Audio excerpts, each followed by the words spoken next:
Hi zusammen und willkommen auf meinem Kanal. Ab heute mache ich meine Videos erstmal auf Deutsch, aber ich erstelle natürlich weiter Untertitel für diejenigen, die kein Deutsch verstehen. Ich zeige euch heute ein Mini-Stollen-Rezept, das ihr, wenn ihr wollt, auch ganz einfach vegan machen könnt. Um die Mini-Stollen zu machen, müsst ihr als erstes eine Orange gut waschen und die Schale abreiben.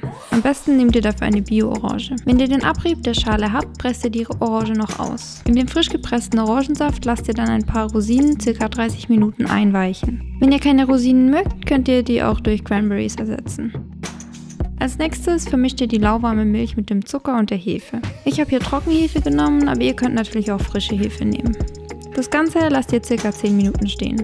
Für den nächsten Schritt im Mini-Stollen-Rezept gebt ihr das Mehl, die gemahlenen Nüsse, ich habe gemahlene Haselnüsse genommen, das Erdnussmus, die Butter, die ihr auch durch Margarine ersetzen könnt, die gehackten Mandeln, den Zimt, das gehobelte Marzipan, den Abrieb der Orangenschale, die Rosinen mit dem Orangensaft und das Hefegemisch in eine große Schüssel und vermischt das Ganze mit einem Rührgerät mit Knethaken.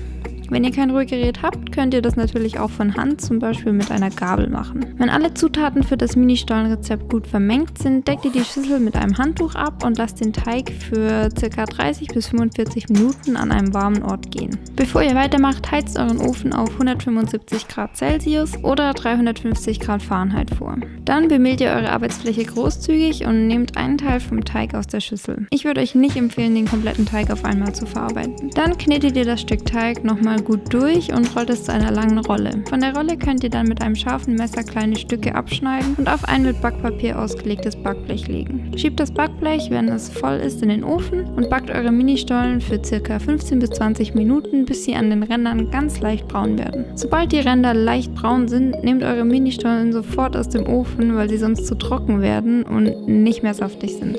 Solange die Mini-Stollen noch warm sind, könnt ihr sie auch noch in Puderzucker wälzen. Aber passt auf, dass ihr euch nicht verbrennt. Das komplette Mini-Stollen-Rezept findet ihr auf meinem Blog. Den Link dazu habe ich euch in die Videobeschreibung gepackt. Ich hoffe, euch hat mein Video zu meinem Mini-Stollen-Rezept gefallen und wenn ihr das Rezept ausprobiert, lasst mich gerne in den Kommentaren wissen, wie es euch geschmeckt hat. Ich würde mich natürlich auch sehr über einen Daumen nach oben und ein Abo freuen. Ansonsten sehe ich euch beim nächsten Mal.